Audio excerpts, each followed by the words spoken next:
Čau! Esmu Dacerde elektronikas veikala vadītāja, un es ciesti nevaru sūknēt un mazgāt grīdas.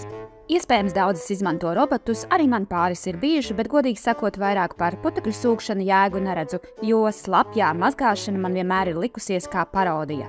Bet, izpētot visu par un pret, manās rokās ir nonācis šis, un tas man ir pārliecinājis.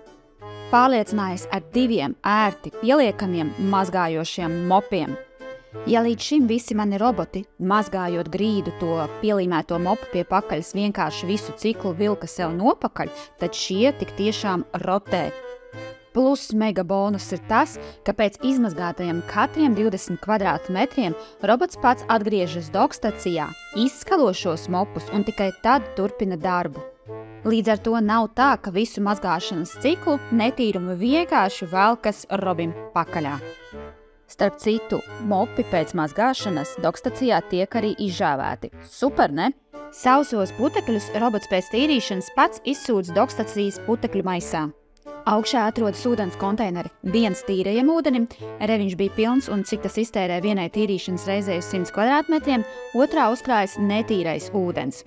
Aplikācija ļoti ērti lietojama, varēsiet gan būvēt virtuālās sieniņas, gan arī mainīt iestatījumus robota tīrīšanai. Manuprāt, rezultāts tiešām labs, lietoju jau vairākas nedēļas un grīdas ir patiesi tīras. Un kamēr vīrs domā, ka es mājās smagi strādāju, es varu savu laiku veltīt kaut kam patīkamākam. Nu ko, šī nebija nekāda reklāmā, bet nopirkas viņu pat. Ja noderēja, man prieks.